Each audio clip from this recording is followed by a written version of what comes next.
Hello, my name is Joseph Fife. I'm 20 years old, and I'm making this video to apologize to the First Nations people of Canada, to the Indigenous people of Canada, and to the Indigenous people of the world.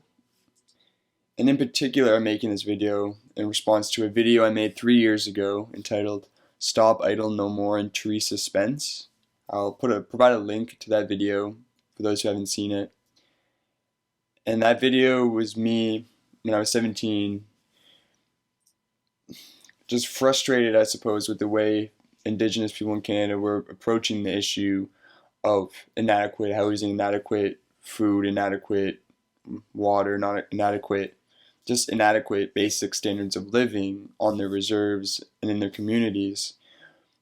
And I was just frustrated with how they were protesting this and how they were addressing these issues. And I felt personally that Indigenous First Nations in Canada were in a position of privilege already, and that they get special status, they get special treatment. So why do you want more? You already get more than the rest of the Canadians. So why are you protesting now for more? It just seemed like you don't know what you have already. Now you want more, and it just seemed like ungratefulness to me. But now that I look back on it, I realized that I was mistaken. I was actually very mistaken, and that I was in no position to make that video. And I would like to apologize very sincerely to the Indigenous people of Canada and to the Indigenous people of the world who might have taken offense to that video. And I would like to apologize not just on behalf of me, but on behalf of all of Canadians, all of the immigrants to Canada and the immigrants to the world, the immigrants of the world. We would like to apologize to Indigenous people because we know now that we were mistaken for treating you how you were treated, from the residential schools in Canada to the Trail of Tears in America and everything in between. We know that that was not right, what we did. But there's no way to change that history. It's not a good history, but there's no way to change that history. That happened. And now we have to move forward from that. And the way of moving forward from that is not through payments, it's not through money, it's not through blaming, it's not through the church, not through religion. The way to move forward is with people. And the way to move forward is with discussion and dialogue and breaking down barriers and breaking down the stigmas and breaking down these ideas that it's them versus us or us versus them. We're all just Canadians. We just all need to become Canadians because the immigrants to Canada are not leaving. I don't want to say we, but my ancestors, at least in Canada, were the ones to set up the system that now we all benefit from, like healthcare and just the safety social net. I do now realize that from a different perspective, it can be seen very differently, that no, we already had a good way of living before people came and changed everything, and now it's different. But is it better really for us, the Indigenous people of Canada? Is it really better for us now in this great Canadian country, the supposed great Canadian country that's supposed to be nice and help everyone? Is it really better for us? And I think from their perspective, they would say no, because if you look at the statistics, you can see that the reserves are not getting the same level of, it's not even resources, because they are getting money, but they're not getting the same level of just attention. Almost, they're not being treated like equal Canadians. Almost like second-rate Canadians live on the reserves. And yes, they have their special statuses and they get their special privileges, but that kind of makes up for the fact that we don't consider them equal.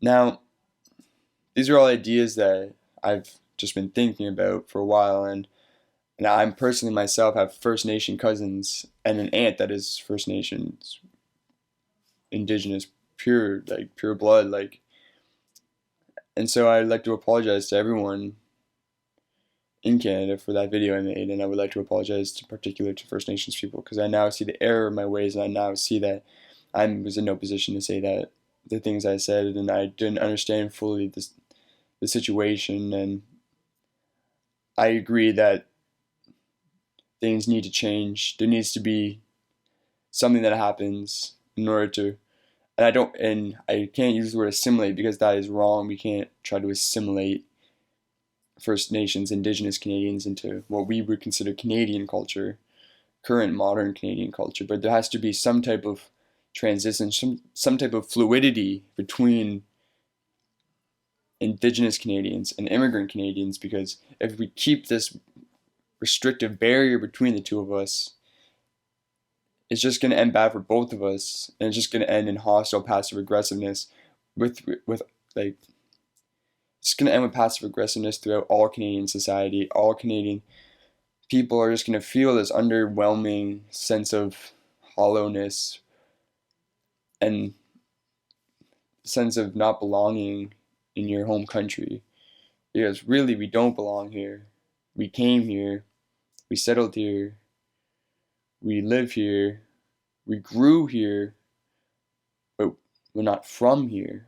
It's not ours to claim. And you could even extend that even further, that nothing on this planet Earth is ours to claim. And I think the First Nations people, they understand that the best. They understand that you can't claim a section of the planet. You can't claim Earth. You can't claim a geographic location, because that's not nature. That's not the laws of nature. You're going against the laws of nature at that point, and you're just going to start causing problems. And you see that. We see that with wars. You see that with not like nationality problems. Nationalistic governments we've seen in history have been horrible. They've done horrible things to other countries, to their other people, to different ethnicities in their own countries. And so I feel that in order for immigrant Canadians to help Indigenous Canadians, we need to understand their culture more. We need to not be so standoffish with the ideas of the First Nations people, and with their ideas of spirituality, and with their ideas of belonging, and their ideas of worldness, of connection, of just being, instead of this end goal, or this goal of working and paying taxes and doing things that your government tells you to do, instead of just being, instead of just living, instead of just growing, instead of just experiencing this life. And I feel if more Canadians were to look and understand their culture and understand where they're coming from, and not try to stick, we need to stop trying to stick them into our mold of what we feel a good Canadian is, then we'll start seeing progress in the development of maybe, and again, I don't want to say assimilate, but in a reintegration of culture, and a growth in Canadian culture, and a depth that we don't see today. We try to include Indigenous culture into Canadian culture, but it doesn't always work, and it doesn't always make the mark that we hope it makes. And so I feel that for Canada to move forward, we need to visit reserves, and we need to talk to First Nations people, and we need to have that discussion. That dialogue needs to happen. That dialogue isn't happening, and I feel that dialogue isn't happening mostly because Canadians just aren't informed on both sides of the equation of what needs to happen for change to happen. And just in the past couple of weeks in Attawapiskat, where Teresa Spence was the chief, I'm not sure if she still is the chief there, but I particularly called out in that video I made 3 years ago, because she was on a hunger strike. I particularly called her out because she was the chief, and she would have been in charge of all the finances. And I don't know personally how it goes down on the reserves in regards to the finances. And that's where the discussion needs to come in, from people who are living on the reserves, and the people who are struggling. They need to have that discussion with Canadians, so that we know how to affect policy, and how to change laws and regulations, and how to change structures, and how to change the framework. Because if the money isn't being spent how it needs to be spent, we can't just keep pumping money into that problem. That's good on paper, that looks good for governments, that look good for the news outlets, that we're doing something.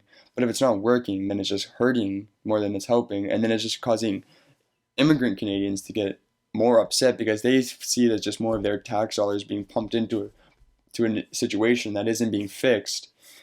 And that's again why I think dialogue and discussion happens. And on that video I made, there was 100 comments on that. So to me, that shows that there's discussion that needs to happen. Because if it's happening on a YouTube video, why isn't it happening in Canadian society? And it might be happening in Canadian society, but it's not on a scale that it needs to happen, because Indigenous Canadians are Indigenous Canadians. They are the ones. We shouldn't stop at anything to reach this goal of harmony between immigrant and Indigenous Canadians, because if we don't have that harmony, what is Canada? Really, what is Canada? Canada is a First Nations word. You know what I mean? Like, we use it every day. We use it, but we don't know what it means. And that's where I go back to our education, understanding. We don't even know what country we're living in. We don't even realize what we're doing. We just listen to our government and do as we're told. So I feel if we can have this real person discussion, real Canadian to Canadian discussion, then we'll start seeing this issue fixed, because I don't want to see another 11 people try to commit suicide on the same day. I don't want to see that. To me, that's not a healthy Canada. To me, that's just a broken system that's just crying out for help. And you see that in all different areas in Canada right now, that, you know what, maybe to the world we look like a nice country, a good country, a place you want to get to. But once you come here and you start to look at the nitty-gritty parts of Canada and the society that we live in and the structure and the framework, you really have to start asking yourself, is this country that solid, that strong and free as we claim to be? Because if our society is crumbling internally, we can only put on this show for so long until we just break down and we just become divided, a divided nation. And that's not what Canada is. Canada's supposed to be a cultural mosaic, a bunch of different ethnicities and different cultures and different religions coming together to live in harmony. But if we can't even live in harmony with the Indigenous Canadians, how are we supposed to live in harmony with each other? And so that is why I made this video today, is to bring awareness to the issues in a way, in a constructive way, not in a way that puts down Indigenous Canadians, like my last video. And I've tried to delete the video and I've lost the account information, so I haven't been able to. So that's another reason I made this video, is to get it off my conscience that I no longer feel the way I feel in that video, and I understand that I was wrong, and I do apologize. And I'm sincerely sorry for all the pain and suffering that Indigenous Canadians have gone through at the hands of immigrant Canadians just like myself, and I don't want to perpetrate that any longer.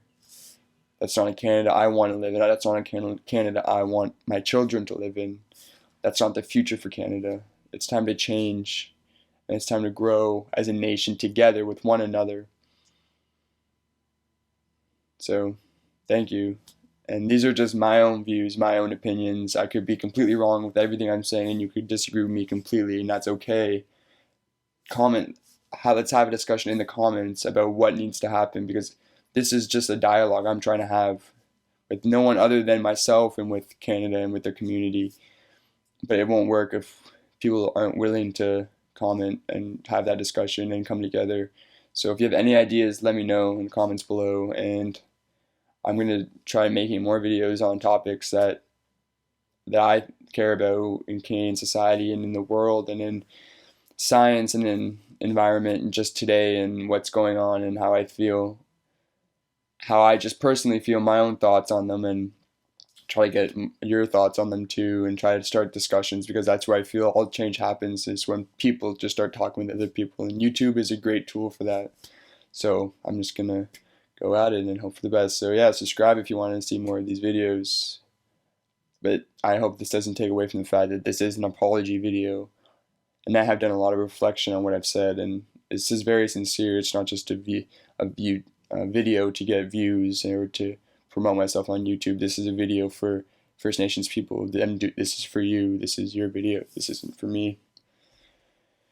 So thank you for watching, and I hope this has caused you to just think about something, just cause some thoughts to percolate in your brain. And hopefully, if you know any Indigenous or First Nations people, go and talk to them and have that discussion. Or if you are First Nations yourself, discuss it with immigrants. Find people who are willing to talk to you. Find people in your community. And if you're internet place like at a Wapiscat where you're far away use the internet. I don't know if you guys have like how much access you have to the internet there, but that's something that we need to discuss, because if we don't even know if you can access the internet, how are we supposed to communicate? How are we supposed to, you know what I mean? If you guys can't even see videos like this, how are we supposed to make that change? How are we supposed to help?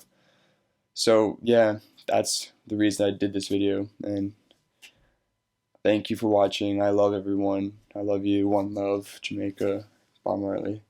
But yeah, thank you, and have a good rest of your day.